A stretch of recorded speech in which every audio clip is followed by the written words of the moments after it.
네, 안녕하십니까. 박정호입니다. 네, 이번 방송은 개장 전 이야기 되겠습니다. 여러 가지, 자, 이렇게 이야기해 볼 텐데, 영상 하단에 구독과 좋아요 버튼 눌러주시고, 이야기 시작해 보도록 하겠습니다. 우선 어제 영상이 좀 너무 길어진 것 같아서, 보통 10분 정도, 10분 내외로 좀 읽으려고 하는데, 좀 많이 길어졌었죠. 그리고 또 오늘 같은 경우는, 확 끌리는 기사도 뭐, 보이지가 않아요. 그래서 가볍게 최대한 빠르게 진행을 해볼 텐데 그러더라도 어떻게 될지 모르겠지만 하여튼 빨리 진행을 해보도록 하겠습니다. 우선 공매도가 가장 핫 이슈였기 때문에 공매도에 대한 이야기를 빼뜨릴 수가 없죠. 일단 5월 3일부터 이제 코스피 200과 코스닥 150에 속하는 종목에 대한 공매도가 시작된다라고 볼 수가 있겠고, 반대로 그 외의 종목, 그 종목에 이제 이 코스피 200과 코스닥 150에 속하지 않는 종목에 대해서는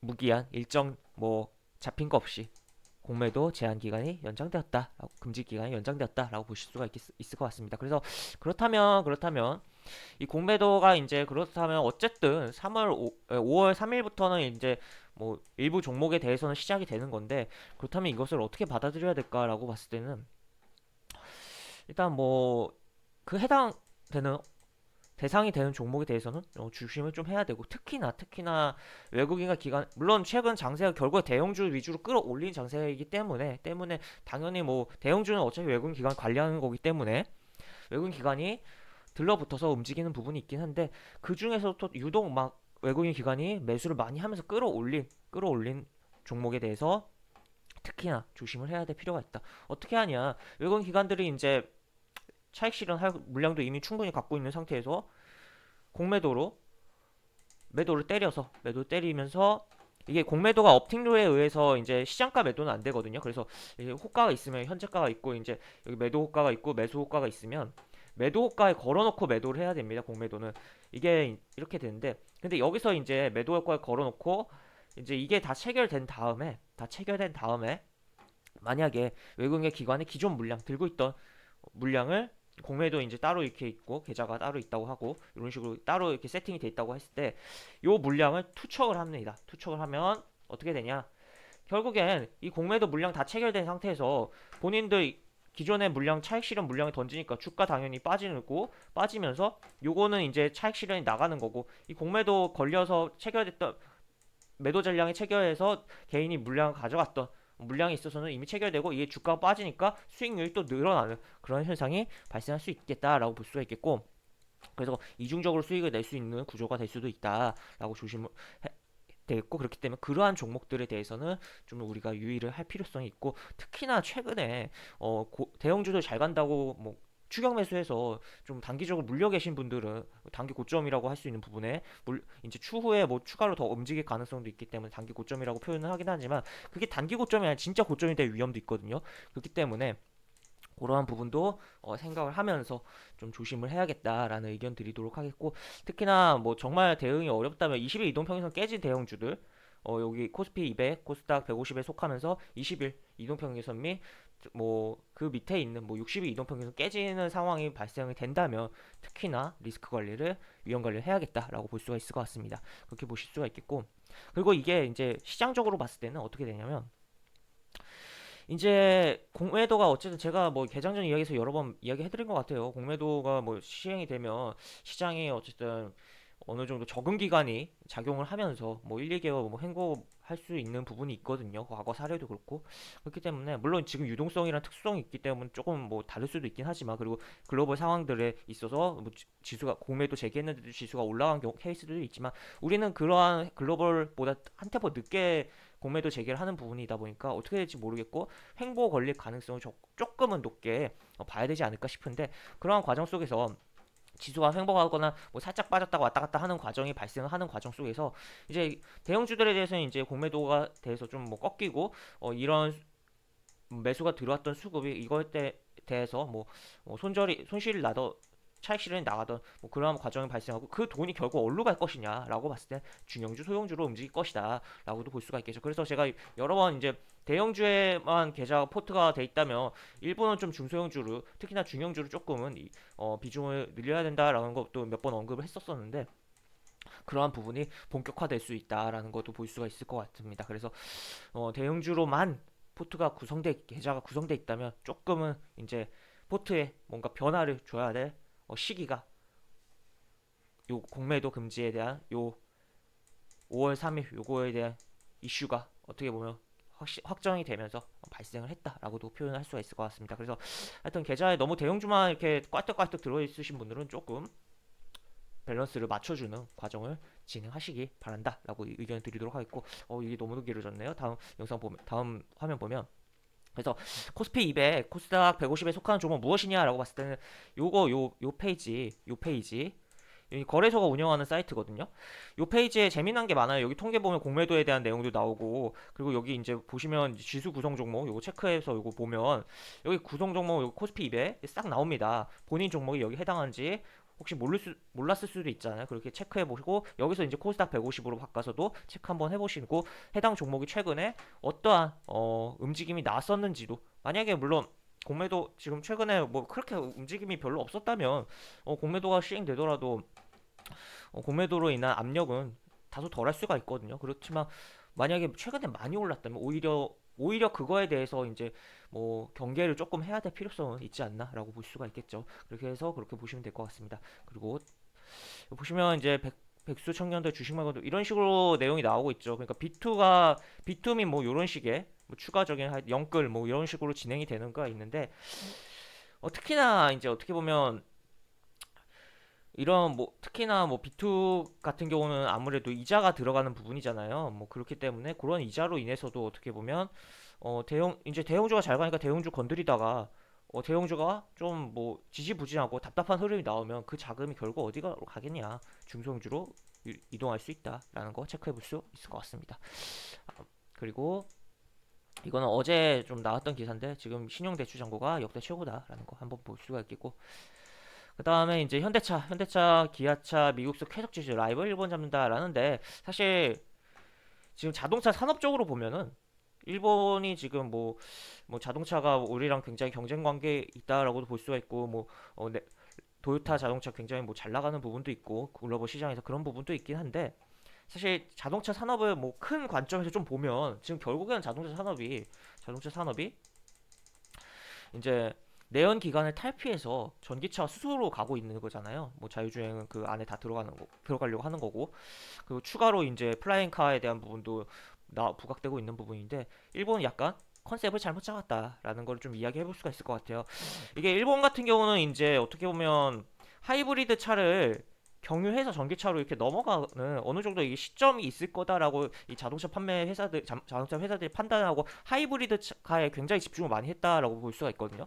근데 지금 그게 아니잖아요. 거의 이렇게 빠르게 바로 거의 건너뛰다시피, 물론 하이브리드 자동차 지금 팔리고 있고 여러 가지 있긴 하지만 거의 건너뛰다시피 전기차로 가고 있는 부분이 있어서 그 내연기관 차에서, 그렇기 때문에 약간 컨셉을 잘못 잡았다. 그렇기 때문에 결국에는 뭐 이게 애국심 그런 걸 떠나서 그냥 결국에는 기업적인 그리고 산업의 그런 부분 여러 가지 그런 큰 관점에서 봤을 때 현대 기아차가 잘 나가는 시장 미래를 좀 볼 수 있지 않을까도 볼 수가 있겠고, 특히나 현대차 같은 경우 지금 플라잉카에도 굉장히 신경을 많이 쓰고 있잖아요. 그렇기 때문에 미래 산업에서 굉장히 지금 뭐 내연기관차로서 뭐 지금 산업이 굉장히 바뀌는 상황이고, 뭐 내연기관으로 보면 이제 사양 산업이라고 할 수 있지만 자동차 산업이 전기차나 뭐 수소차는 앞으로도 나아가야 될 길이 굉장히 많잖아요. 그리고 산업이 커지는 부분인데, 그리고 플라잉카도 그렇고 어떻게 보면 현대차가 굉장히 글로벌한 지금도 물론 글로벌하지만 굉장히 그러한 회사로 변하는 모습을 우리가 몇 년 뒤에는 좀 지켜볼 수 있지 않을까도 조심스럽게 좀 추측을 할 수 있는 상황이다라고 볼 수가 있을 것 같습니다. 그래서 하여튼 이런 내용이고 뭐 그냥 이렇게 보시면 될 것 같아요. 그리고 이제 뭐 요거는 이제 차량용 반도체 때문에 결국에 뭐 이런 내용이 있습니다. 지금 그래서 차량용 반도체에 대한 그런 수요 대비 공급이 지금 어, 쪼, 쪼들린다. 공급이 부족하다라고 표현을 할 수가 있겠고, 뭐 이런 내용도 있네요. 하여튼 이렇게 보실 수가 있겠습니다. 그다음에 이제 구정이 얼마 안 남았어요. 다음 주면 구정입니다. 이제 뭐 하루에 이렇게 지금 육류 소비가 계속적으로 증가하고 있다. 국내 외적으로 여러 가지 증가하고 있고, 뭐 이거는 이제 한우니까 소고기 이야기긴 한데, 이제 돼지고기 같은 경우는 이제 어떻게 보면 전 세계 이제 절반 이상을 이제 중국이 소비를 하고 있고, 추가적으로 하여튼 그런 부분이 꽤 있어요. 그래서 이 고기 소비, 전 세계적인 육류 소비에 대해서 계속적으로 우리가 생각을 해봐야 겠고, 그에 따라서 뭐 아무래도 이게 탄소에 대한 문제도 계속적으로 어떻게 보면 우리가 육류 소비로 인해서 이 육류를 키워가는 데 있어서 탄소 배출이 많아지는 부분이 있거든요. 그래서 그런 것도 좀 생각해 볼 수 있겠다. 약간 지금 이 기사랑은 좀 동떨어진 이야기긴 하지만 그런 내용도 우리가 생각을 해볼 수 있겠고, 하여튼 육류 소비가 전 세계적으로 증가하고 있다는 거 체크해 봐야 될 필요가 있다라고 볼 수가 있겠습니다. 그 다음에 이제 정부 정책, 부동산. 결국에 부동산은 이제 가격을 잡는 데 있어서 이제 공급을 늘리는 방법이 뭐 대안으로 만들어질 수가 있겠죠. 그렇기 때문에 그러한 부분이 나올 거다. 오늘 이제 뭐 내일 이렇게 했는데 이거 어제 기사거든요. 그렇기 때문에 오늘 뭔가 내용이 나올 것이다라고 볼 수가 있겠고, 그에 따라서 항상 뭐 부동산 관련해서 뭐 여러 가지 종목들 움직이는데, 하여튼 뭐 한 번씩 뭐 그런 종목들, 건설주라든지 뭐 건축 자재라든지 그런 거 한번 살펴볼 필요성이 있겠다라는 거. 그리고 조금 뭐 대형주 중에서도 아무래도 국내 국내에 대한 그런 비중이 높은 회사들 내지, 그리고 또 대형주들의 탄력이 적을 수도 있기 때문에 아무래도 좀 더 스몰한 기업들에 대해서도 관심을 많이 가져볼 필요성도 있겠다라고 볼 수가 있을 것 같습니다. 그래서 이렇게 내용이 있다라는 정도. 그래서 기본적으로 건설주 차트 대형주들은 좀 봤는데, 음, 저는 대형주보다는 확실히 지금 아까 그 공매도에 대한 부분이랑도 연결되는 부분이고 여러 가지 부분인데, 결국 시장적인 측면에서 조금 사이즈가 작은 종목에 대해서 조금 초점을 많이 맞출 필요가 있지 않나. 그리고 탄력도 좋잖아요. 그렇기 때문에 그런 것도 생각을 해보시고 보셨으면 좋겠다는 의견을 드리도록 하겠습니다. 그 다음 미국 증시 보면 미국 증시 뭐 이렇게 진행됐어요. 국제유가 상승했고 뭐 여러 가지 지표는 호조였는데 뭐 이렇게 뭐 장을 마감을 했다고 합니다. 내용이 나와 있고, 이제 뭐 게임스톱 같은 경우는 이제 뭐 하락이 막 컸기 때문에 조금 반등 나오지 않을까에 대한 부분도 제가 뭐 어제 개장전 이야기에서 살짝 이야기했는데, 실제 살짝 나오긴 했는데 뭐 큰 의미 없다라고도 뭐 볼 수 있는 그런 상황이고, 단합이 안 되는 그런 상황이 연출되고 있고, 지금 어떻게 보면 지금 요거 때문에 우리나라 국내 성악개미라고 불리우는 개미 투자자들이 굉장히 좀 피곤할 수 있는 상황이 발생할 수도 있을 것 같아요. 굉장히 급등하니까 쫓아갔다가 지금 물린 분들이 굉장히 많을 것 같아서, 하여튼 잘 정리를 하고 다른 종목에서 만회를 하셨으면 좋겠다는 의견도 드리도록 하겠습니다. 그리고 이제 어제 미국 증시 같은 경우는 이제 내구재 약간 그런 쪽 업종이 좀 올랐고, 이제 미디어 그리고 자동차, 그 다음에 또 항공 쪽, 그 항공이 이제 국방 항공 뭐 그런 쪽 업종적으로 올랐고, 이베이가 많이 올랐더라고요. 하여튼 그런 것도 볼 수가 있겠다라고 보실 수가 있겠고, 이거 뭐 서비스업 구매자 관리 지수도 뭐 이런 식으로 진행이 됐다라는 거 체크해 볼 수 있을 것 같습니다. 부양책에 대한 기대감도 있다라는 거, 이렇게 내용들이 나와 있습니다. 그래서 이렇게 보실 수가 있겠고, 우리 증시로 넘어와서 보면 우리 증시는 뭐 코스피 뭐 이런 상황입니다. 그냥 뭐 별거 없죠. 지금 사실 여기서 뭐 딱히 이야기 드릴 게 없는 상황이고, 뭐 여기 결국에는 왔다 갔다 할 텐데, 이제 어떻게 보면 여기 다시 닿을 때는 세 번째잖아요. 이때 뚫어주는 게 가장 베스트하다. 그래서 3200 한번 뚫고 안착하고 움직이던가, 아니면 계속 좀 지루한 움직임이 좀 더 나오지 않을까도 좀 예측을 해보면서, 지루한 움직임이 나오는 가운데 62동평에서 따라오는 걸 기다리는 이러한 움직임, 결국 박스권에서의 횡보가 나올 가능성도 고려해봐야겠다라고 볼 수가 있겠습니다. 그리고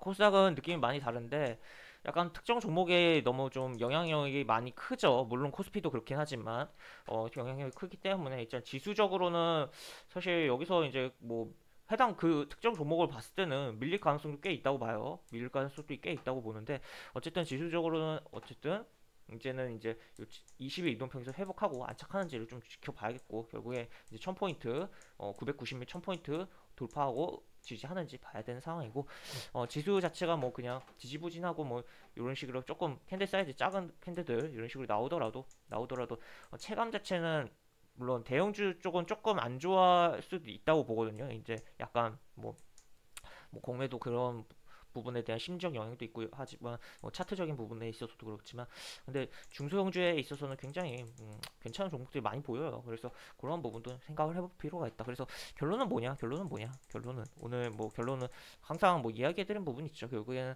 코로나 이후 요런 차트 모양 좀 많이 살펴볼 필요성이 있고 코로나 급락 시점이고 그리고 또 이제 대형주에만으로 종목의 뭐 계좌에 포트가 돼 있다면 대형주 좀 덜고 이제 중소형주에 대해서 계속적으로 관심을 갖고 특히나 공매도 일정 5월 3일 일정으로 확정으로 인해서 특히나 그런 상황이 발생했다라는 거. 그래서 너무 진짜 대형주로만 포트가 구성되어 있다면 오히려 이제 이 구간에서는 수익을 충분하게 누렸지만 어떻게 보면 추후 시장에서는 소외될 가능성도 높다는 거 생각을 해보셔야겠다라는 이야기 드리면서 오늘 영상을 마무리하도록 하겠습니다. 이상 박정호였습니다. 네, 감사합니다.